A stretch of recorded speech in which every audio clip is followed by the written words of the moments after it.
හිලක දසත ගලායේවා.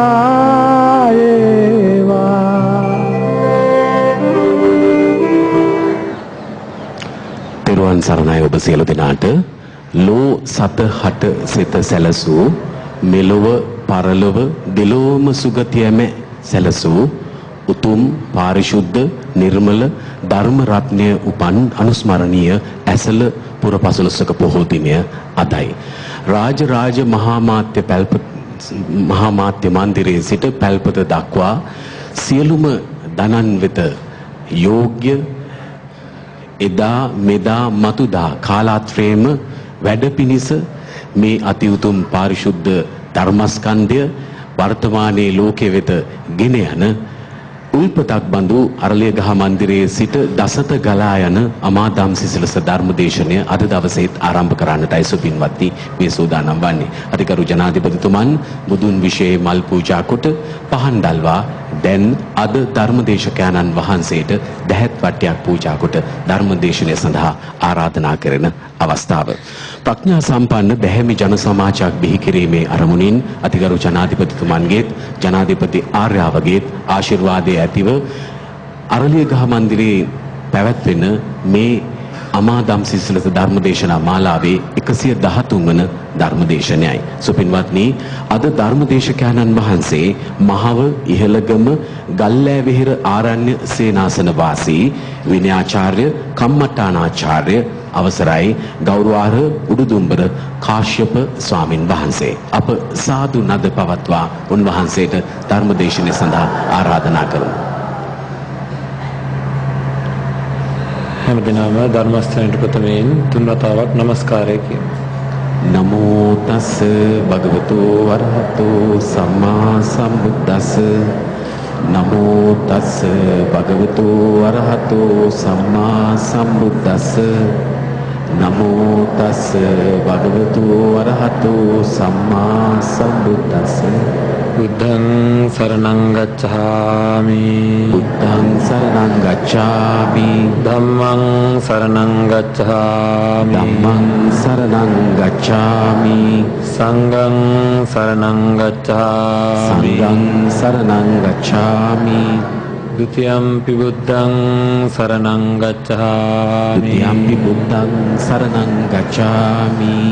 ဒ ුතියම්පි ධම්මං සරණං ගච්ඡාමි. ဒ ුතියම්පි ධම්මං සරණං ගච්ඡාමි. ဒ ුතියම්පි සංඝං සරණං ගච්ඡාමි. ဒ ුතියම්පි සංඝං සරණං ගච්ඡාමි. තතියම්පි බුද්ධං සරණං ගච්ඡාමි. තතියම්පි බුද්ධං සරණං ගච්ඡාමි. තතියම්පි ධම්මං සරණං ගච්ඡාමි. තතියම්පි ධම්මං සරණං ගච්ඡාමි.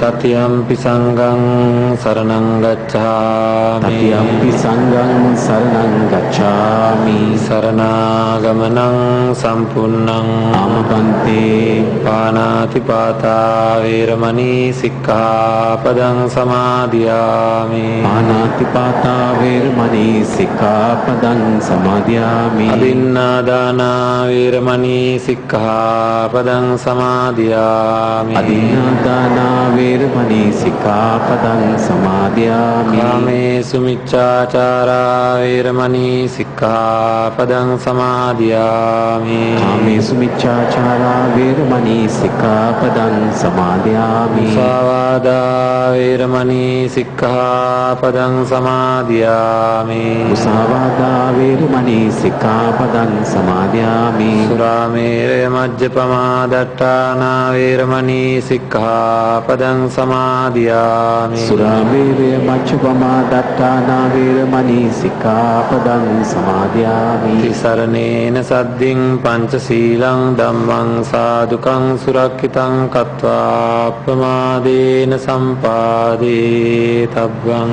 ආමන්තේ समन्त चक्रवालेषु अत्रा गच्छन्तु देवता सद्दम्मं मुनिराजस् सुनन्तु सक् मोक्खदं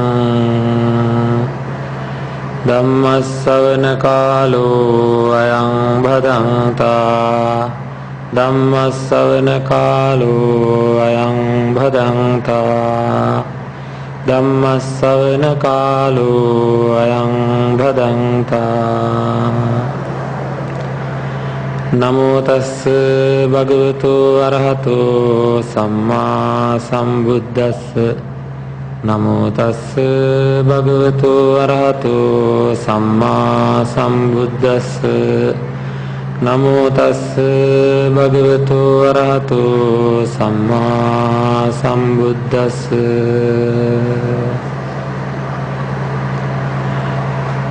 යේ ධම්මා හේතුප්පබවා තේසං හේතුං තථාගතෝ ආහ තේසං චෝ නිරෝධෝ එවං වාදී මහා සමනෝ. සද්ධා බුද්ධ සම්පන්න පින්වත් ජනාධිපතිතුමනි, ජනාධිපති ආර්යාවනි, පින්වත්නි, මේ හැම දිනෙකම සූදානම් වෙලා ඉන්නේ තුන් ලෝකයක් සනසා වදාලා වූ උතුම් ශ්‍රී ධර්මය ශ්‍රවණය කරන්න සාරා සංකේ කල්පලක්ෂයක කාලයක් තිස්සේ පෙරම්දම් පුරලා මේ ලෝකේහි මේ ස්වභාව ධර්මය තුල මේ මනුස්ස ශරීරයක් තුල මේ මනුස්ස හිතක් තුල තියෙන ඇත්ත తত্ত্বය මොකක්ද කියලා ඊ타ත්ම දුෂ්කරතාවයන් විඳලා අවබෝධ කරගෙන දේශනා කරපු ධර්මයට අනුව සකස් වෙන බෞද්ධ අපි හැම කෙනෙක්ම ධර්ම ශ්‍රවණය කළ යුත්තේ තමන්ගේ හිතවල තියෙනා වූ নানা ප්‍රකාර කෙලෙස් ධර්මයන් දුරු කර ගන්නවා, සියලු දුක් දුරු කර ගන්නවා, අවසානයේදී උතුම් නිර්වාණ සාන්තියෙන් සැනසෙනවා කියන අදිෂ්ඨානය ඇති කරගෙනයි හැම කෙනෙක්ම ධර්ම ශ්‍රවණය කරන්නේ.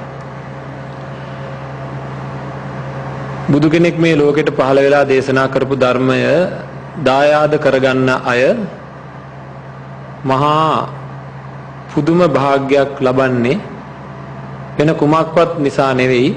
ඒ හැම දිනෙකටම කිසියම්ම වූ අසරණකමක් නැතුව ජීවත් වෙන්න පුළුවන්කම තියෙන හින්දා. පින්වත්නි, යමෙකුට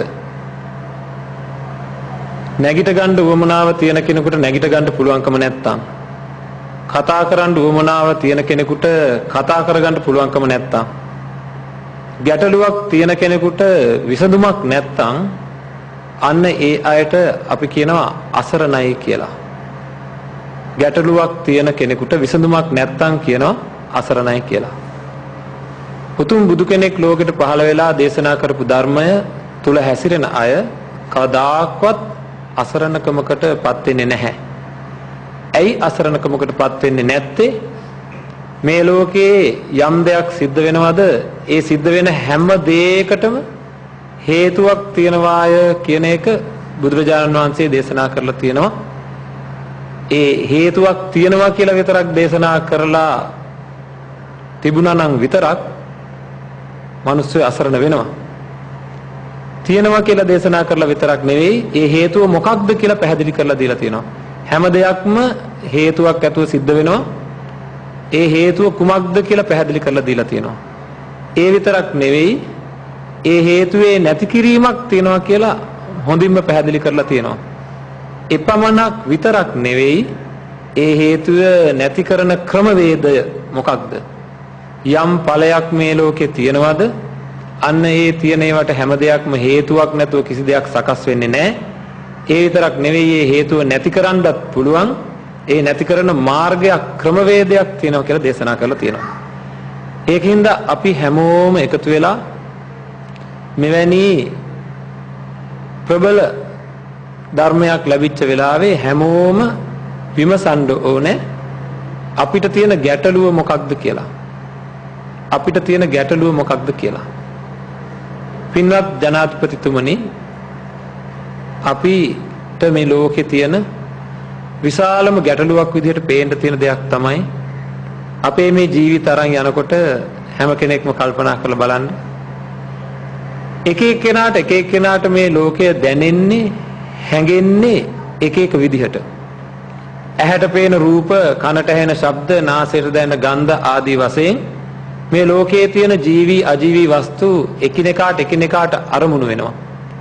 ඒ අරමුණු වෙනකොට ඒ අරමුණ හඳුනාගන්නෙත්, ඒ අරමුණ කෙරෙහි හැඟීම් පහළ වෙන්නෙත් එක එක පුද්ගලයින්ට එක එක විදිහට. සමහර අයට යම් යම් දේවල් හරි කියලා හිතන අතරතුරේ සමහර අයට ඒ දේවල් වැරදි කියලා හිතෙනවා. සමහර අයට යම් දේවල් වැරදි කියලා හිතන අතරතුරේ සමහර අයට ඒ දේවල් හරි කියලා හිතෙනවා. එතකොට එක්කෙනෙක් හරිම කියලා හිතන දේවල් තවත් කෙනෙක් වැරදි කියලා හිතනවා. එක්කෙනෙක් වැරදි කියලා හිතන දේවල් තවත් කෙනෙක් හරි කියලා හිතනවා. අන්න එන්න ඒ ස්වභාවය හින්දා මනුස්ස ප්‍රජාව තුල විශාල ගැටුම්කාරී තත්ත්වයන් ඇති වෙනවා. ඇයි හැම කෙනෙක්ම ජීවත් වෙන්න උත්සාහ කරන්නේ Tamanට දැනෙන හැඟෙන දේ හරි කියලා. පින්වත්නි, මහා භයානකකමක් තියෙනවා මේ ජීවිතේ. මොකක්ද තියෙන භයානකකම? මේක අපි ඉතා සරලව තේරුම් ගන්න බලන්න ඕනේ. පුංචි කාලේ අපිට හරි කියලා හිතාගෙන ජීවත් වෙච්ච දේවල්, පුංචි කාලේ ජීවත් වෙනකොට සමහර දේවල් අපි හරි කියලා හිතාගෙන ජීවත් වෙනවා. හැබැයි ටිකක් වයස වැඩි වෙනකොට මං එදා කාලේ හරි කියලා හිතාගෙන ජීවත් වෙච්ච දේවල් වැරදීනේ කියන අදහස ඇති වෙනවා.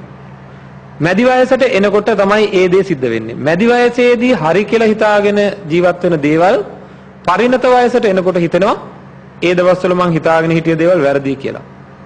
එතකොට මේ හැමෝම කල්පනා කරමු අදත් මට සමහර දේවල් හරි කියලා හිතෙනවා. කවුද දන්නේ මට හිතෙන දේවල් හරිද කියලා?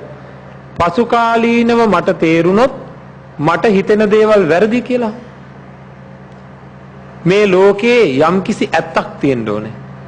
හැම කෙනෙකුටම දැනෙන හැඟෙන දේවල් වල මේ වගේ වැරදි සහගත තත්ත්වයන් තියෙනවා නම් එහෙම ඒ අය මැරෙනකම්ම ඇත්ත තේරුම් ගන්නේ නැතුව ඒ අයට ඇහැට පේන දේ තුල තියෙන ඇත්ත දැනෙන්නේ නැහැ. කනට ඇහෙන දේ තුල තියෙන ඇත්ත දැනෙන්නේ නැහැ. ඒ ඇත්ත තේරුම් ගන්න බැරුව ඇත්ත දේ හරි දේ වැරදි විදිහට හැඟීම් ජනිත කර ගනිමින් ඒ දේ හරි කියලා හිතාගෙන ජීවත් වෙමින් කටයුතු කරනවා මේ ලෝකයේ තුල. එහෙමනම් තියෙන මහා භයානකකම තමයි මැරෙනකන් යම්කිසි කෙනෙක් හරි දේ වැරදි කියලා සිතුවිලි එයාට එනවනම් ඒක හරි භයානකකමක් තියෙනවා. එයා හැමදේම හරි කියලා හිතාගෙන ජීවත් වෙන්නේ.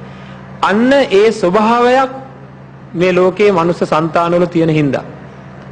අන්න ඒ ස්වභාවය තියෙන හින්දා බොහෝ ගැටුම්කාරී තත්ත්වයන් මේ ලෝකේ ඉන්න මිනිස්සු තුල ඇති වෙනවා. බලන්න මොහොතකට හිතලා යම් දෙයක් දැක්කහම යම් දෙයක් හැඟුණාම යම් දෙයක් අරමුණු වුණාම හැම කෙනෙක්ම තමන්ගේ මතය ඉදිරිපත් කරන්න පටන් ගන්නවා. මේක තමයි හරි, මේක තමයි හරි, මේක තමයි හරි කියලා. ඊට පස්සේ අන් අයගේ මතය ඔක්කොම වැරදි කියලා එයාට හිතෙනවා. ඒ හිතෙන හින්දා වැරදි දේ හරි කියලා තර්ක කරනවා. විතරක් නෙවෙයි රණ්ඩු සරුවල් කරගන්නවා. ඒ විතරක් නෙවෙයි ඒ අය අන් අයට කරදර කරමින් ජීවත් වෙනවා. මේ හැම දෙයකටම හේතුවක් තියෙනවා කියන එක පිළිබඳ බෞද්ධ ධර්මයේ තුල ඉන්න අපි කල්පනා කරන්න ඕනේ. ඇයි මෙහෙම වෙන්නේ? ඇයි එක එක්කෙනාට එක එක දේවල් එක එක විදිහට පේන්නේ, දැනෙන්නේ, හැඟෙන්නේ? මේකට හේතුවක් තියනවාද? බුදුරජාණන් වහන්සේගේ ධර්මය මේ පිළිබඳව ඊටාම ගැඹුරු විග්‍රහයක් යෙදিলা තියෙනවා. කුමක්ද? එක එක්කෙනා තුල එක එක දේවල් ගැන හැඟීම් ජනිත වෙන්නේ ඒ අය තුල තියෙන දැක්ම අනුව, දෘෂ්ටිය අනුව. එතකොට අපි යම් කිසි තැනක සාමාන්‍ය මනුස්ස ජීවිතයක ඉන්න අය ඕනෑම තැනක තියෙන ඵලය දිහා බලලා කටයුතු කරනවා. ඵලය දිහා බලලා ඒකට බෙහෙත් කරනවා. උදාහරණයක් විදිහට ශරීරයක අපි හිතමු කාගේ හරි ශරීරයක ලේවිස වෙලා ඒ ශරීරයෙන් සැරව ගෙඩි හැදෙනවා කියලා. ඉතින් ඒ සැරව ගෙඩි දිහා විතරක් දකින අය මොකද කරන්නේ? ඒ සැරව ගෙඩි වලට බෙහෙත් දදා ඉන්නවා. එකක් යන්තම් හොඳ කරගන්නකොට 10ක් එනවා 10 පැත්තකින්. ඉතින් එතකොට ඒක කවදාකවත් හොඳ කරන්න බෑ. නමුත් නුවණ තියෙන අය කරන්නේ ශරීරයේ ලේ ධාතුවට බෙහෙත් දෙනවා. හේතුව මොකද්ද? ලේ විස වීම. ලේ ධාතුවට බෙහෙත් දුන්නාම ඒ සැරව ගෙඩි නිකම්ම හොඳ වෙලා යනවා. අන්නේ වගේ බෞද්ධ අභිමානයක් තියෙනවා. බෞද්ධයෙක් තුල තියෙන්න ඕන අභිමානය තමයි බුදුරජාණන් වහන්සේ දේශනා කරපු ධර්මයට අනුව කටයුතු කරන කෙනෙක් නම් ඒ ඇත්තෝ කොයි විදිහද ඵලය දිහා බලලා කටයුතු කරන්න සූදානම් වෙච්ච පිරිසක් වෙන්නේ නැහැ බෞද්ධ ඇත්තෝ. ඒ ඇත්තෝ හැම වෙලෙම මේ දේ සිද්ධ වෙන්න හේතුව මොකක්ද කියලා හොයනවා. හේතුව මොකක්ද කියලා හොයලා අන්නේ හේතුව නැති කරනවා. ජනවහරේ කතාවක් තියෙනවා මේ හැම කෙනෙක්ම දන්නවා ඇති. සුනකයෙකුට ගලක් ගැහුවොත් ඒ සුනකයා බලන්නේ ගල දිහා කියලා. සිංහයෙකුට ගලක් ගැහුවොත් ඒ සිංහයා බලන්නේ ගල ආපු පැත්ත දිහා කියලා. අන්න ඒ වගේ සිංහ ලීලාවෙන් කටයුතු කරන බෞද්ධ පිරිස ලංකාවේ ඉන්න ඵලය දිහා නෙවෙයි හේතුව දිහා බලන පිරිසක් බවට පත්විය යුතුයමයි. ඒක තමයි අපි බෞද්ධ ධර්මයෙන් ලැබිය යුතු අනර්ගතම ආభాෂය. හේතුව දිහා බලලා හේතුව වෙනස් කරන තුරු ඵලය වෙනස් වෙන්නේ නැහැ. පින්වත්නි තමන්ගේ හිතේ තියෙන තත්වයන් ගැන අපි හොඳට විමසලා බලන්න ඕනේ. පුංචි පුංචි දේවල් වලට පවා මහා චිත්ත පීඩා සිත් වලින් නැගෙන ස්වභාවයක් තියෙනවා. අනුන්ගේ පුංචි වචනයකට පවා චිත්ත පීඩා නැගෙන ස්වභාවයක් තියෙනවා. අන් අය අභිභවායන්ට හිතෙන ස්වභාවයක් තියෙනවා. අන්න එවැනි ස්වභාවයක් තිබුණ ධර්මාශෝක රජතුමා, දේවානම්පියතිස්ස රජතුමා ආදී වශයෙන් අතීතයේ වාසය කරපු ඇත්තෝ මේ උතුම් ධර්මය නීග්‍රෝධ ස්වාමින් වහන්සේ, මිහිඳු මහ රහතන් වහන්සේ ආදී වශයෙන් ඌ ඒ සීනාස්ත්‍රවයන්න් වහන්සේලාගේ පුංචි ආభాසයකින් ඒ චින්තනය විප්ලවයක් බවට පත් කරගත්තා. ඵලය දිහා බල බල හිටිය ඇත්තෝ ඒ ඵලය පසකලා හේතුව දිහා බැලුවා. හේතුව දිහා බලලා ඒ හේතුව නැති කිරීමක් තියනවද කියලා විමසුවා. නැති කිරීමක් තියනවද කියලා විමසලා නැති කිරීමේ මාර්ගය තේරුම් ගත්තා. ඒ නැති කිරීමේ මාර්ගයට අනුව කටයුතු කිරීමෙන් තමන්ගේ තියෙන දැක්ම වෙනස් කරගන්න පුළුවන්කමක් ලැබුණා. බෞද්ධ ඇත්තෝ හැම වෙලෙම කල්පනා කරන්න ඕනේ මේ භයානක தත්වයෙන් අත මිදෙන්න. මොකක්ද තියෙන භයානක தত্ত্বය? මෙන්න මේ විදිහට අපි තේරුම් ගන්න බලන්න ඕනේ. මම පුංචි ප්‍රශ්නයක් අහනවා. හිතට එකඟව ජීවත් වෙන එක හරිද? හිතට එකඟව ජීවත් වෙන එක හරිද කියලා විමසුවොත් බොහෝ අය කියන්නේ ඔව් ඒක හරි. හිතට එකඟව තමයි ජීවත් වෙන්න ඕනේ කියලා. මේ හැම කෙනෙකුටම ජීවිතයේ අරමුණු තියෙන්න ඇති. ඒ අරමුණු වලට යන්න කටයුතු කරන්න ගියාම වැඩියෙන්ම මේ අත්තන්ට බාධා කරේ කවුද? අම්මා තාත්තද, සහෝදර සහෝදරියෝද? නැත්නම් තමන්ගේම හිත. තමන්ගේම හිත අරමුණ පස්සට ඇදලා දැම්මා. කම්මැලිකම ඇති කරා. සැකය ඇති කරා. নানা ප්‍රකාර ලෝභ, දේශ, මෝහ ඇති කරා. ඇති කරලා තමන්ව පස්සකට ඇදලා දැම්මා. එහෙනම් තමන් බලාපොරොත්තු වෙච්ච අරමුණට යන්න පවා තමන්ගේ හිත තමන්ට බාධා කරා නම් හිතට දැනෙන දෙයට අනුව ජීවත් වෙලා හිතට එකඟව ජීවත් වෙනවා කියන එක හරි කියලා ගන්න පුළුවන් කමක් නැහැ. අපි හැමදාම ජීවත් වෙන්න හදන්න ඕන කොහොමද? හිතට එකඟව නෙවෙයි ඇත්තට එකඟව. ඇත්ත මොකක්ද? අන්නේ ඇත්තට එකඟව ජීවත් වීම තමයි අපේ ජීවිතවල තිබිය යුතු අභිමානය කියලා කියන්නේ. බෞද්ධ අභිමානය අන්න ඒකයි. ඇයි යම් කිසි කෙනෙකුට පින්වත්නි ඇත්ත හොයාගන්න බැරි නම් ඒක මහා අසරණකමක්. ඇත්ත මොකක්ද කියලා හොයාගන්න බැරි නම් අසරණකමක්. උතුම් බුදු කෙනෙක් මේ ලෝකෙට පහළ වුණේ අන්නේ අසරණකම දුරෙන්ම දුරු කරලා දාලා. ලෝකයේ තියෙන ඇත්ත తত্ত্বය මොකක්ද කියලා අවබෝධ කරගෙන ලෝක සත්වයා කෙරේ මහා කරුණාවකින් දේශනා කරපු ධර්මයක් තියෙනවා. එහෙනම් අපිට ඇත්ත හොයාගන්න අමාරු නෑ. බෞද්ධයෝ ඇත්ත මොකක්ද කියලා දන්නවා. ආන් ඒකටයි කියන්නේ ධර්මය අවබෝධ කරගන්නවා කියලා. ඉතින් තමන් තුළ තියෙන ඇත්ත හොයාගන්න, මේ ලෝකයේ තියෙන ඇත්ත හොයාගන්න පුළුවන්කමක් අපිට තියෙනවා. එහෙනම් අන්න ඒ ඇත්තට එකඟව ජීවත් වෙනවා කියලා කියන්නේ ධර්මයට එකඟව ජීවත් වෙනවා කියන එකයි. හිතට එකඟව ජීවත් වෙනවා නෙවෙයි ධර්මයට එකඟව ජීවත් වෙන්න ඕනේ. නමුත් මහා ගැටලු රාශියකට පිළිපන් පිරිසක් අපි. ඇයි එහෙම කියන්නේ? මේ බණ අහන මේ හැමදෙනාම විතරක් නෙවෙයි පින්වත්නි, මේ බණ කියන මටත් මේ ධර්මතාවය පොදුයි. උතුම් ධර්මයට අනුව අපි හැසිරුනේ නැත්තම් මේ අයගෙන් මේ මොහොතේ මම අහපු ප්‍රශ්නය ඇත්ත විදිහට හිතට එකඟවද ජීවත් වෙන්නේ, ධර්මයට එකඟවද ජීවත් වෙන්නේ කියලා. ඒ අහපු ප්‍රශ්නය මමත් මගෙන් අහගන්න ඕනේ. හැමදාම අහගන්න ඕනේ. ඇයි හැමදාම අහගන්න ඕනේ අපි මේ කතා කරන්නේ මේ පෞද්ගලිකව මගේ ධර්මයක් නෙවෙන හින්දා. මේ අපි කතා කරන්නේ බුදුරජාණන් වහන්සේගේ ධර්මය. ඔබ අප හැමදෙනාම මේ ධර්මය තුල හික්මෙනවා නම් හැමෝම අහන්න ඕනේ තමන්ගේ හිතෙන් මම ධර්මයට එකඟව ජීවත් වෙනවද කියලා. ධර්මයට එකඟව ජීවත් වෙන්න නම් පළවෙනියෙන්ම ධර්මය දැනගන්න ඕනේ. අන්න ඒ ධර්මය දැනගැනීමේ වගකීම මේ රටේ ජනතාව වෙත ලබා දුන්න අවස්ථාවක් තමයි මේ. ඒ සඳහා අපි පැහැදිලිවම පුණ්‍ය අනුමෝදනා කරනවා. මේ 113 වෙනි වතාව කියන එක මට අහන්න දැනගන්න ලැබුණා. ප්‍රඥාවන්ත පිරිසක් බිහි කිරීමේ අභිලාෂයෙන් ධර්මයේ සිසිලස ලාංකික ජනතාව වෙත බෙදා දීමේ අරමුණ ඇතුව අද පින්වත් ජනාධිපතිතුමා අගමැති වශයෙන් කටයුතු කරන කාලේ ඉඳලා මේ සංකල්පය ඇති කරලා ධර්ම ශ්‍රවණය කරන්න අවස්ථාව මේ ඇත්තන්ට ලබා දෙන්න කටයුතු කළා. හැබැයි බණ අහහ විතරක් හිටියට කවදාක්වත් මේ දේ හරියන්නේ නැහැ. බුදුරජාණන් වහන්සේ දේශනා කරපු පියවරවල් 5ක් තියෙනවා. කෙනෙක් බණ ඇහුවට විතරක් ඒ කෙනාගේ කලින් කිව්ව දෘෂ්ටිය දැක්ම වෙනස් වෙන්නේ නැහැ පින්වත්නි. බලන්න මොහොතකට හිතලා.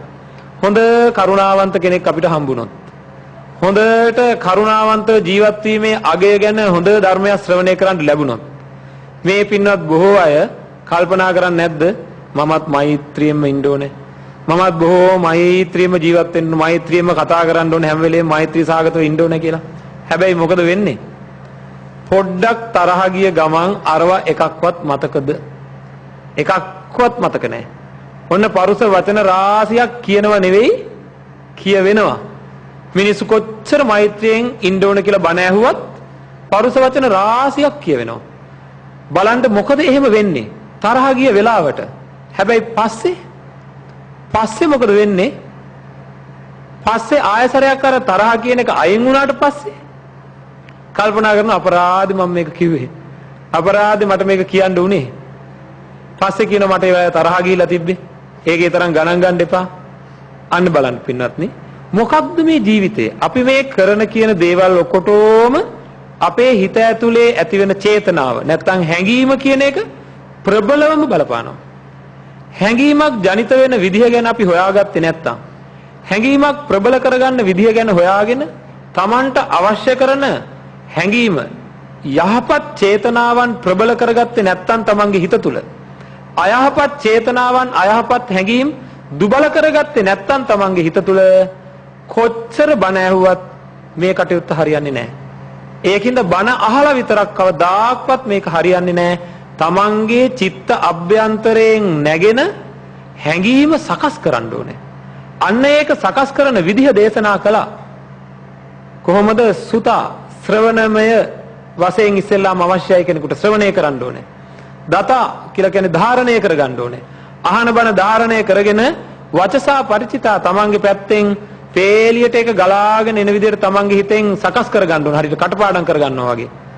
අන්න ඊට පස්සේ තමයි වැදගත්ම කාරණාව එළි වෙන්නේ. මනසානුපෙක්කිතා මනසින් දකින්න ඕන එක.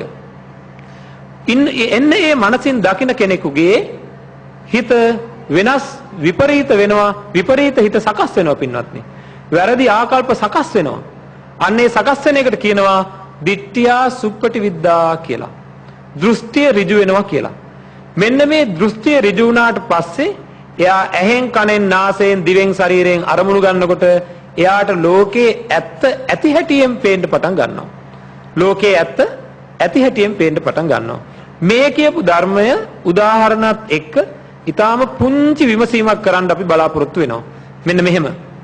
අපි යනවා යම්කිසි උත්සවයකට. උත්සවයකට යනකොට ගේට්ටුවෙන් ඇතුල් වෙනකොට දෙන්නෙක් ඉන්නවා දෙපැත්තෙන් දෙන්නටම අපි කැමතියි. හැබැයි එක්කෙනෙකුට ටිකක් වැඩියෙන් කැමතියි. මේ බඹයක් විතර වෙච්ච සිමෙන්ති කොට එකමාරක් විතර බර ශරීරය කොයි පැත්තටද හැරෙන්නේ? වැඩියෙන් කැමති පැත්තට ඉබේම වගේ හැරෙනවා. ඇයි ඒ? වැඩියෙන් කැමති කෙනා ගැන තියෙන හැඟීම ප්‍රබලයි. අන්න එහෙම මුළු ජීවිතේම ගෙනියන්නේ හිතක නැගෙන හැඟීමකින්. ඒ හැඟීම ප්‍රබල නම් ප්‍රබල දේ තමයි සිද්ධ වෙන්නේ. කාට හරි යමක් කරන්න ඕනේ කියලා හිතුනාම පින්වත්නි ප්‍රාණඝාතයක් කරන්න ඕනේ කියලා ප්‍රබල හැඟීමක් ඇති වුණොත් හොරකමක් කරන්න ඕනේ කියලා ප්‍රබල හැඟීමක් ඇති වුණොත් ඒ ඇති වෙච්ච බෞද්ධයන්ට පංචශීලයේ පවා කඩන්න ඕනේ කියලා ප්‍රබල හැඟීමක් වරින් වර වැරදි කරන්න ඕනේ කියලා ප්‍රබල හැඟීම් ඇති වුනහම තමන් දැනගෙනම බෞද්ධයෝ විදියට මේක නොකරන්න ඕනේ කියලා අර බලන්න පරුස වචන කියන්නේ නැහැ කියලා අදිෂ්ඨානය කරගත්ත කෙනාට තරහ කියන ප්‍රබල හැඟීම ඇති වුනහම එයාට ඒක අමතක වෙලා යනවා. අමතක වෙලා ගිහිල්ලා මොකද වෙන්නේ? ප්‍රබල හැඟීම ක්‍රියාත්මක වෙනවා. හැම වෙලේම මේ సంతානය තුල හැඟීම් දෙකක් ළඟ ළඟ පහළ වෙනකොට ප්‍රාණඝාතයෙන් මං වළකින්න ඕනේ කියලා බෞද්ධයන්ට හැඟීමක් පහළ වෙනවා. ඒ වගේම ප්‍රාණඝාතය කෙරෙහි කැමැත්තක් ඇති හැඟීම් පහළ වෙනවා. සුරාපානයෙන් වළකින්න ඕනේ කියලා හැඟීම් පහළ වෙනවා. හැබැයි සුරාපානය කරන්න ඕනේ කියලා හැඟීමුත් පහළ වෙනවා. ඒ වගේම කාමයේ වර්ධවා හැසිරෙන්නේ නැහැ කියන හැඟීම් මේවා විපාක තියෙනවා කියන හැඟීම් පහළ වෙනවා. හැබැයි කාමයේ වර්ධවා හැසිරෙනවා කියන හැඟීමුත් පහළ වෙනවා. ඒ හැඟීම් දෙකෙන් යම් හැඟීමක් ප්‍රබල නම් Taman දන්නේම නැහැ ඒ හැඟීම ක්‍රියාත්මක භාවයට එනවා. ඒ හැඟීම ක්‍රියාත්මක භාවයට එනවා. නුවණ තියෙන ඇත්තෝ Tamanගේ හිතේ තියෙන මේ ස්වභාවය අත්දකිනවා. මෙන්න මෙහෙම අත්දකිනවා. කවුරු හරි ඇවිල්ලා අපේ නිවස ඉස්සරහට ඇවිල්ලා අපිට බැනගෙන යනවා. බැනගෙන යනකොට දැන් තරහ කියන එක මම ඇති කර ගන්නවද තරහ කියන එක මගේ හිත තුල ඇති වෙනවද? ඔන්න විමසලා බලනවා. තරහ කියන එක මම ගත්තද තරහ කියන එක උනාද?